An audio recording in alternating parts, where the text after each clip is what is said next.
ada juga nih, dia tuh terjebak terus karena dia Heeh. tuh takut untuk jadi jomblo gitu. Karena sekarang kan kayak jomblo tuh apa ya, kayak direndahin gitu loh. Banyak Heeh. kan yang ngomong, "Ih, jomblo lu," kayak diolok-olokin gitu, Heeh. diejek-ejek sama temennya gitu.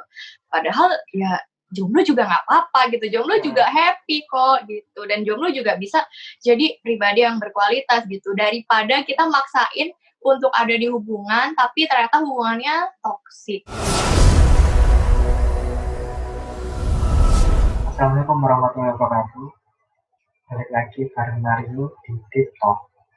Pemirsa Deep Project, kali ini kita akan membahas salah satu permasalahan anak muda zaman sekarang nih, mengenai toxic relationship.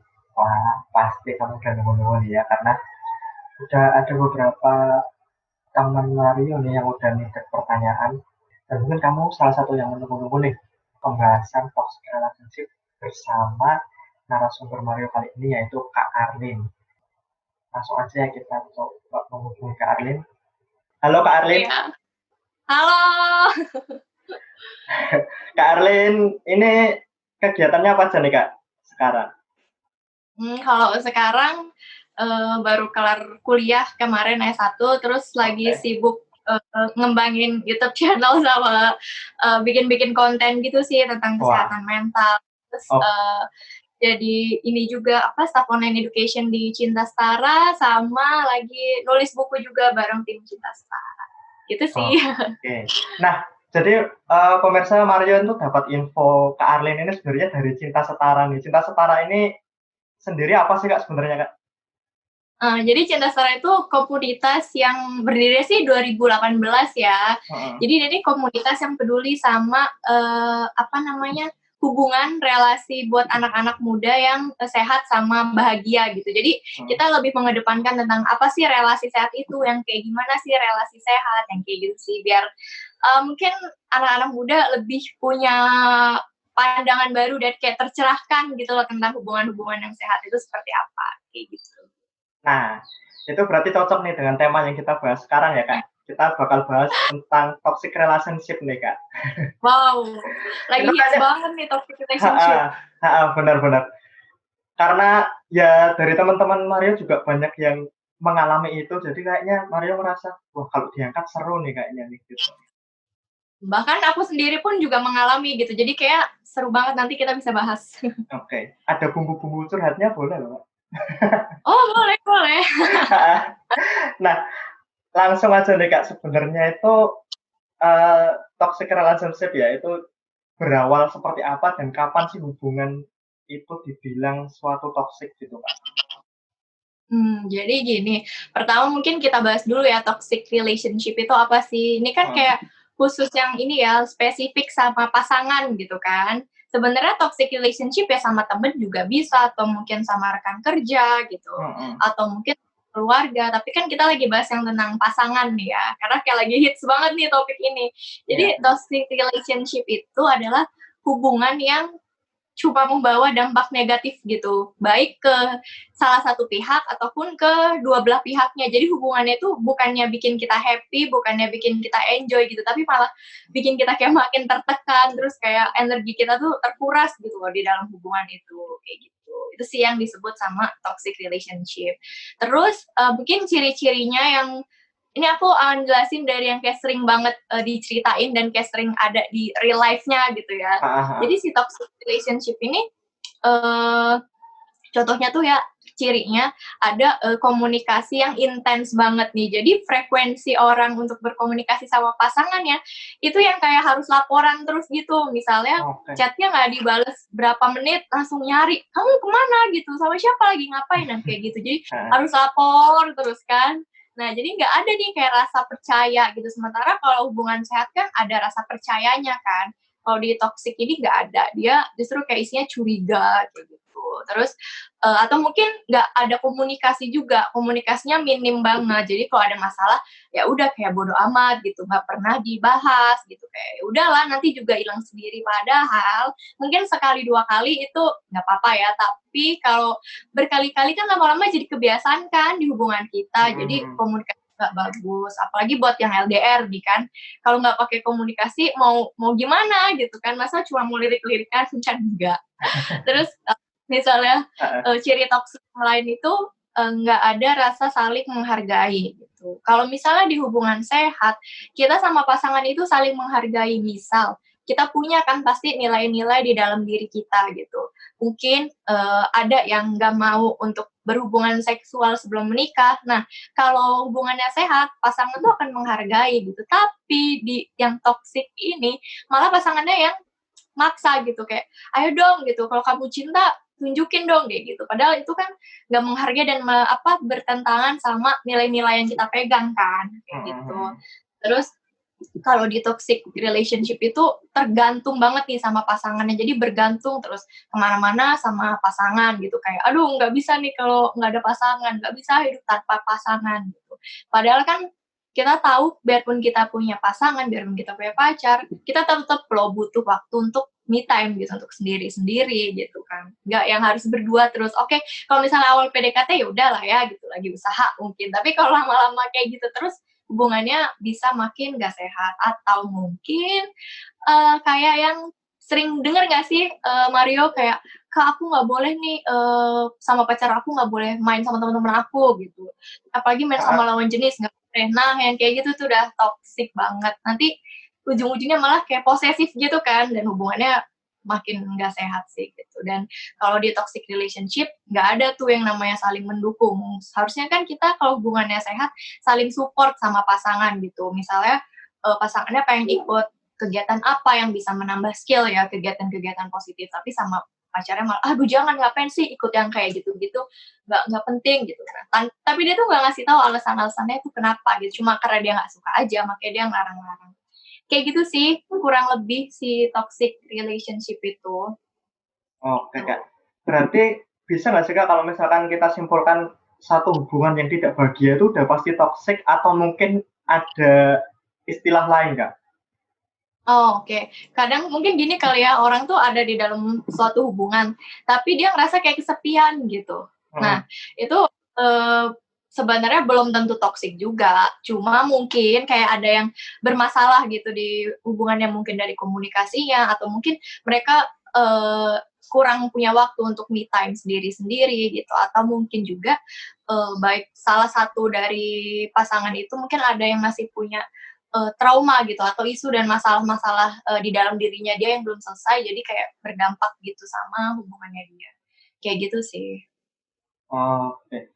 Eee, Terus Kak, kenapa kok bisa ada banyak nih Kak, banyak anak muda yang sekarang itu udah ada dalam hubungan toksik tapi masih terjebak nih Kak, mau mau lepas tapi nggak bisa, mau lanjut Iya, tapi iya nggak bener. enak gitu kan. Itu apa yang harus dilakukan sih Kak? Kenapa kok mereka bisa terjebak dan step-nya itu apa harusnya? Oke. Ini seru banget sih karena banyak banget yang cerita, "Kak, pengen putus tapi udah terlanjur sayang," gitu, "pengen putus Mhm. tapi nggak berani," gitu kan. Sebenarnya ada sih alasan-alasan yang bikin kenapa sih kok kita ujungnya balik lagi ke hubungan kita yang toksik itu, gitu. Mhm. Jadi yang pertama itu mungkin karena, ini, apa namanya, kita tuh terlalu bergantung gitu sama pasangan. Jadi karena sebelumnya kan pasangan tuh kayak apa-apa sama kita terus gitu. Jadi kita ngerasa kita nggak punya siapa-siapa. Kita ngerasa kita nggak punya support system yang bisa dukung kita ketika kita lagi punya masalah. Kita nggak tahu nih mau lari kemana. Kita taunya cuma ke pacar lagi. Dan kita ngerasa kayak cuma pacar ini yang ngertiin. Padahal sebenarnya ya nggak juga gitu kan. Terus mungkin juga karena aku berharap kak pasangan aku bisa berubah. Sering denger gak sih yang kayak gitu? Iya, sering. Nanti aku tunggu deh Kak, nggak apa-apa aku sabar, aku pengen banget mengubah Mhm. pasangan aku jadi lebih baik lagi gitu. Jangan keliru dan jangan salah penangkapan ya. Sebenarnya, Mhm. untuk berubah itu bisa, tapi nggak semudah itu gitu. Nggak ada misalnya hari ini kamu bilang, "Aku nggak suka deh misalnya kamu seperti ini, coba deh kayak gini." Nggak bisa tuh besokannya langsung berubah gitu, karena Mhm. butuh waktu yang lama dan kalau emang si orang yang mau dirubah itu nggak punya niat sama usaha yang kuat untuk berubah, ya nggak bisa nih kita cuma, "Ayo dong kamu berubah dong, katanya kamu peduli sama hubungan." Kalau cuma kita yang usaha, tapi si lawannya itu nggak mau usaha gitu, pasangan kita tuh nggak mau usaha, ya percuma juga kan. Jadi mungkin, kalau memang udah lama gitu hubungannya terus kok kayaknya masih kayak gitu-gitu aja, coba dipertimbangin lagi gitu ya, untuk, mengakhiri hubungannya. Ini kita bukannya nyuruh orang-orang putus ya, tapi kan hubungan toksik gitu, jadi, untuk apa gitu kan. Nah, terus ada juga karena tadi kan bergantung ya, jadi dia tuh bergantung secara finansial juga mungkin yang kebiasaan dibeli-beliin sama pacarnya, banyak juga kan yang kayak gitu.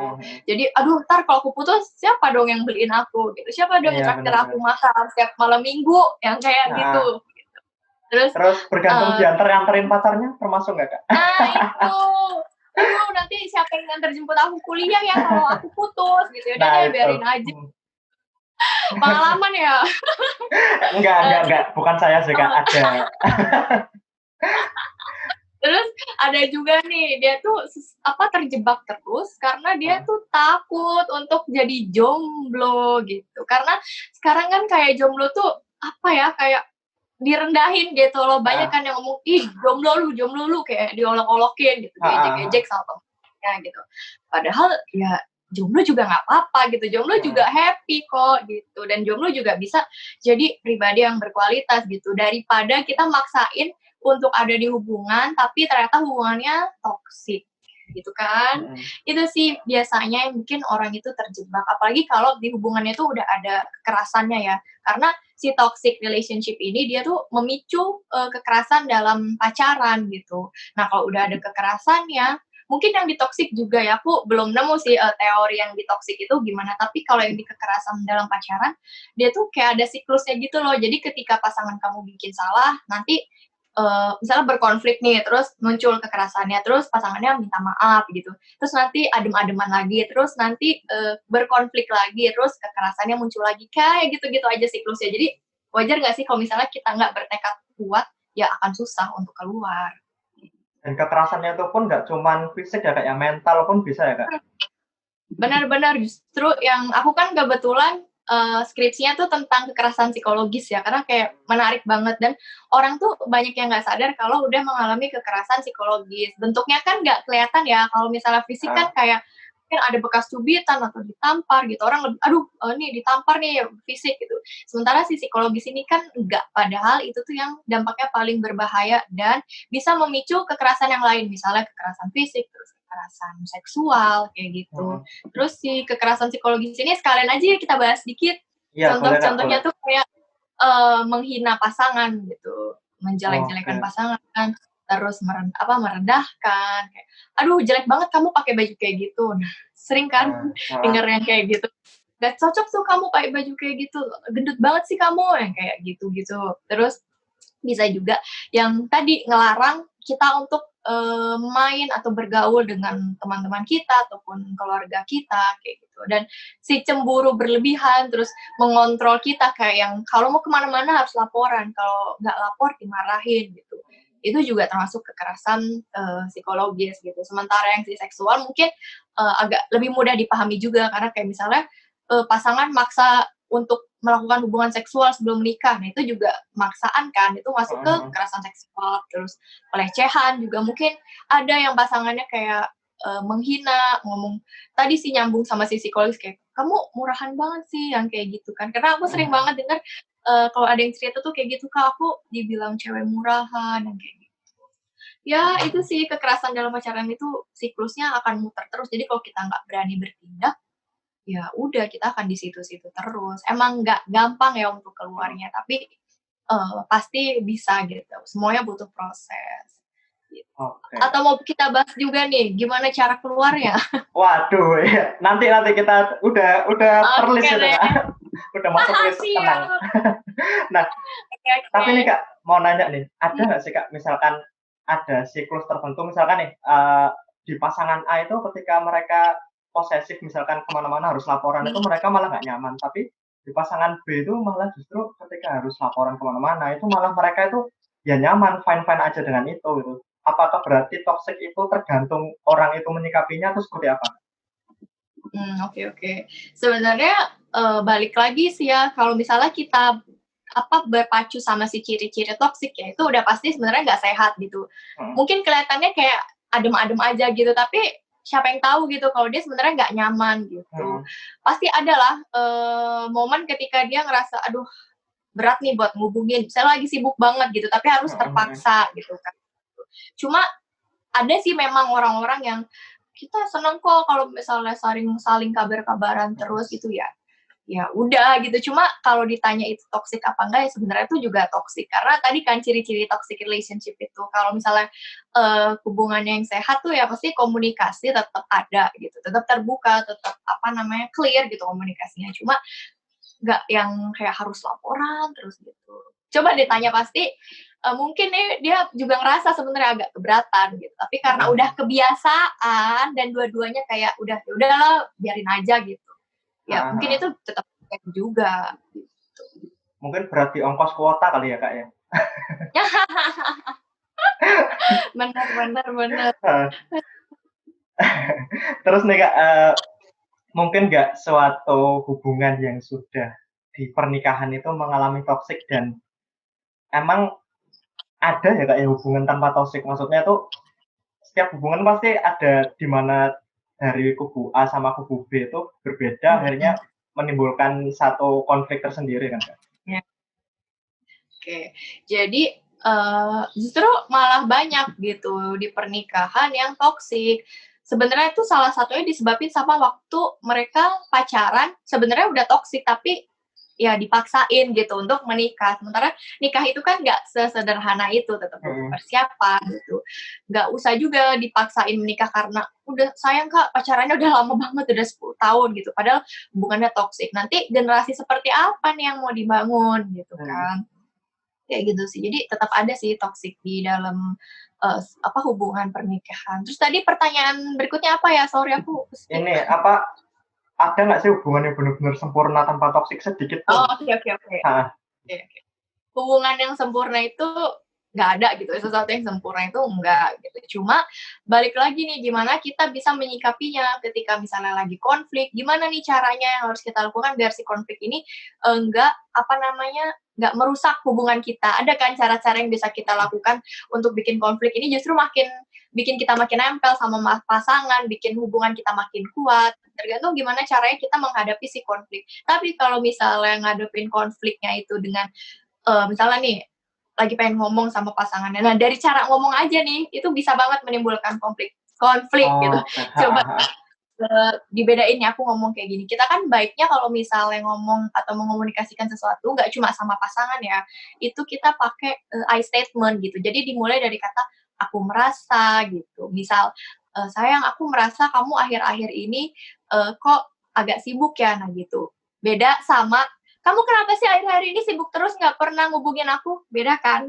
Iya, benar. Biarpun aku nggak pakai intonasi yang agak ngegas, tapi dua itu tuh berbeda gitu. Jadi perlu banget nih pasangan itu untuk belajar tentang gimana cara menghadapi konflik, gimana caranya untuk berkomunikasi gitu. Nggak ada hubungan yang sempurna, tapi balik lagi, apakah kedua pihak ini mau sama-sama berusaha untuk membangun hubungan yang sehat? Kayak gitu. Tapi konflik kecil itu bisa dibilang toksik atau enggak nih Kak?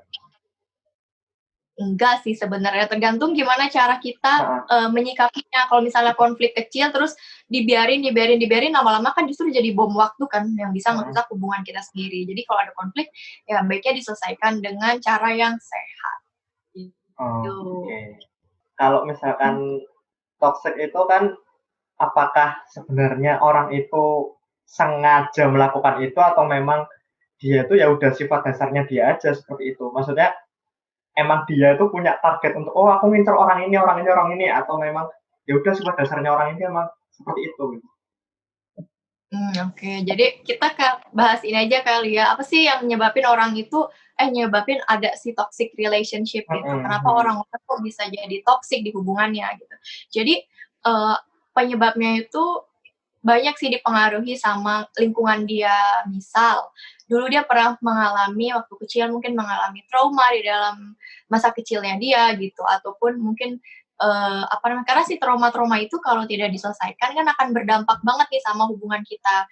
Atau kalau misalnya kita tidak beruntung punya keluarga yang justru misalnya orang tuanya sering bertengkar gitu, pokoknya kayak toxic gitu, hubungan keluarga dan orang tuanya itu. Jadi kan kita dari kecil yang ngelihat terus tuh pertengkaran itu. Jadi di dalam pikiran kita, di dalam diri kita secara nggak sadar kita tuh menganggap bahwa oh kalau orang nikah itu kayak gitu, orang itu kalau marah-marahin itu ya nggak apa-apa gitu. Jadi salah nih, kayak misleading gitu. Harusnya hubungan sehat itu nggak begitu loh. Cuma karena dia orang yang dia tiru, yang dia contoh atau role modelnya dia seperti itu dari kecil, itu mempengaruhi nih gimana dia nanti menjalani hubungan sama pasangannya kayak gitu. Terus ada juga kayak attachment style itu kayak pola kelekatan itu biasanya dia dari kecil ya, gimana kita sama significant others atau orang yang berpengaruh dan dekat gitu sama kita kecil. Biasanya sih ibu gitu, pengasuh ya ibu, atau mungkin yang nenek gitu. Nah, kalau kita waktu dari kecil itu, jadi si attachment itu kan ada 2 ya, dibagi jadi yang secure sama yang insecure gitu. Nah, kalau kita secure dari kecil dan sampai sekarang, kita akan cenderung menjalani hubungan itu kalau ada di hubungan kita hubungannya sehat gitu. Sementara kalau misalnya yang si insecure, itu ada lagi nih jenisnya, ada 3 lagi. Aku sebutin ini aja kali ya, langsung contoh perilakunya gitu. Jadi ada nih orang-orang yang ternyata nggak nyaman kalau misalnya dicintai sama pasangannya, nggak seneng gitu kalau disayang gitu. Jadi giliran pasangannya udah mau deket, dianya menjauh gitu. Kalau kayak gitu terus kan bisa toksik juga gitu. Terus ada lagi orang yang maunya deket terus sama pasangannya. Jadi kalau pasangannya pergi tuh yang super cemas. Nah, yang kayak gitu kalau lama-lama kan bisa toksik juga gitu kan. Itu sih yang menyebabkan kenapa sih orang itu bisa toxic gitu. Terus kayak dia mungkin nggak punya support system, jadi lingkungan dia tidak mendukung gitu. Kita kan penting banget untuk tahu support system kita tuh siapa sih, teman-teman kah atau orang tua gitu. Jadi ketika kita punya masalah, ketika kita merasa butuh sesuatu, kita bisa lari ke sana gitu. Nah kalau kita nggak punya, ya nggak ada yang bantuin kita juga, nggak ada yang ngasih kita pencerahan juga, hubungan sehat misalnya gitu kan. Kayak gitu sih. Jadi intinya hubungan itu sebenarnya tergantung gimana si 2 orang ini membangunnya gitu. Kalau dia ingin membangun dengan toksik, ya hubungannya akan toksik gitu. Ibaratnya kayak kertas gitu loh, kertas putih gimana nih kita mau nyoret-nyoret si hubungan ini. Tuh, dan mungkin ada juga yang nggak sadar gitu karena kayak udah mungkin kebiasaan atau memang ya tadi si trauma itu menyebabkan dia jadi berperilaku toksik. Semoga bisa menjawab ya. Iya Kak, benar. Terus nih Kak, ini yang tadi ya pertanyaannya tadi, gimana sih Kak caranya kita terbebas dari toxic dan mungkin agar kita tidak terjebak nih dengan toxic relationship? Aku tuh semalam sempat bahas kan tentang ini juga gitu. Mungkin aku agak baca dikit ya, aku takut ke-skip juga. Jadi cara yang bisa kita lakukan ketika misalnya kita udah di suatu hubungan terus kok kayaknya toxic nih, kita penting banget untuk belajar aware gitu, kayak mulai aduh kayaknya hubungan ini toxic nih, terus kita evaluasi nih toksiknya ini sejak kapan, terus siapa nih yang biasanya memunculkan si perilaku-perilaku yang toksik ini, terus apa sih pemicunya kok bisa sampai seperti ini gitu. Itu penting banget untuk kita sharing sama pasangan gitu. Jadi ya meskipun nanti mungkin ada sih pasangan yang ngerasa enggak biasa aja kamu baperan nih. Nah, itu sebenarnya udah tanda-tanda gaslighting juga tuh, salah satu kekerasan psikologis juga. Jadi kayak mengabaikan kita, terus misalnya kita punya anggapan A, tapi kita tuh harus ikut terus sama apa yang dikatakan sama pasangan kita kayak gitu. Jadi kita kayak ragu nih, aduh bener nggak ya ini toksik. Nah, jadi orang kan terjebak lagi kan gitu.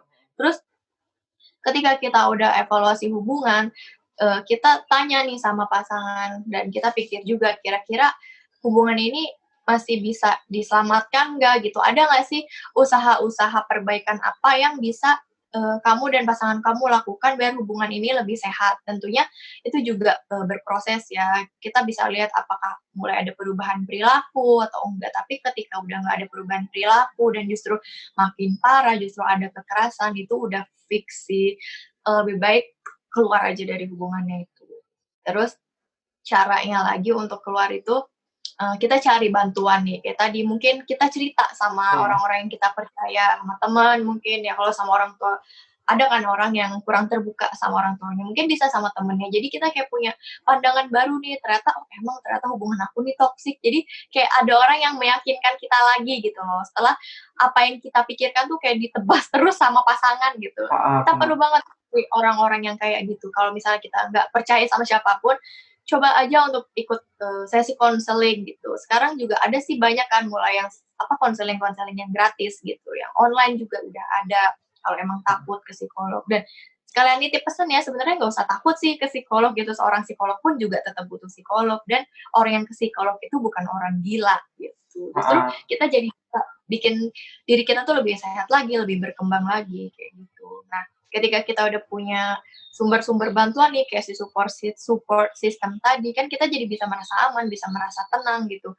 Jadi kita mikir, oh ternyata sumber bahagia aku tuh ya nggak cuma pacarku gitu. Ternyata orang-orang di luar sana tuh masih banyak juga yang peduli sama aku. Jadi untuk apa gitu masih tetap di hubungan ini? Jangan menutupi datangnya orang baik atau datangnya kebahagiaan di depan. Kalau misalnya kita masih di hubungan itu dan di situ-situ aja, ya kita nggak tahu kan di depan itu akan seperti apa. Yang ada kita malah kayak tersiksa terus gitu. Dan cuma diri kita sendiri sih yang bisa nyelamatin kita dari toxic relationship gitu. Emang nggak mudah, tapi pasti bisa. Kalaupun nanti mungkin si mantan ini atau si pasangan ini memohon lagi sama kita, dan kita merasa ini udah nggak beres, udah toxic banget hubungannya, nggak apa-apa juga kita ngeblok pasangan kita. Jadi kayak menutup akses gitu. Karena kalau nggak gitu, ya kita bisa keseret lagi kayak gitu.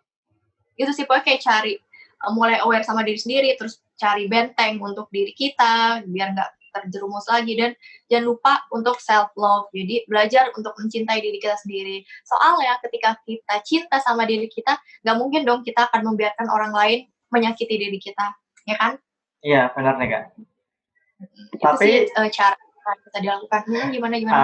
Gini Kak, aku pernah dapat, ya bukan aku ya Kak, maksudnya ada orang lain lah gitu. Maksudnya ada permasalahan, intinya tuh ya mereka udah selesai ya, cuman kok istilahnya setelah selesai itu masih saling manas-manasin nih satu sama lain ya Kak. Apakah itu maksudnya apa yang perlu dilakukan sih ketika udah menyelesaikan hubungan toxic relationship tapi self healingnya kayak susah gitu loh, malah saling manas-manasin satu sama lain gitu. Kadang mungkin kayak sindir-sindiran di Instagram gitu kali ya. Mending langsung ini sih, kalau aku waktu itu ya berdasarkan pengalaman aku nih, kalau aku tuh bener langsung ngeblok si orang itu, karena aku udah coba sekali minta putus dia nggak mau, 2 kali minta putus dia nggak mau, akhirnya udah aku nutup akses semua sosmednya, aku blok, kontaknya aku blok. Jadi aku nggak denger lagi kan dia manas-manasin aku, dia ngancem-ngancem aku, dia mungkin nyindir-nyindir aku, dia mohon-mohon untuk balikan lagi, aku nggak denger itu lagi. Jadi kita harus tegas sih untuk nutup akses itu, dan bisa juga minta tolong sama temen.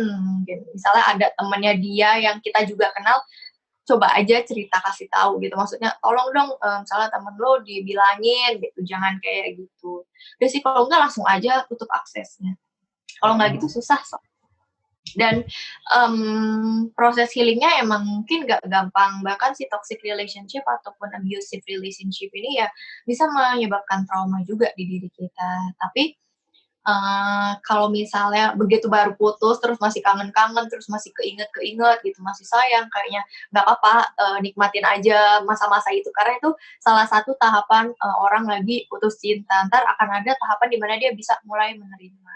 Ketika mulai inget sama mantan, sama pasangan yang toksik itu, coba alihin ke hal-hal yang bikin kita happy gitu. Jadi biar lebih produktif lagi. Jadi nggak punya waktu untuk mikirin hal-hal yang mengganggu kita, hal yang mungkin kurang penting gitu.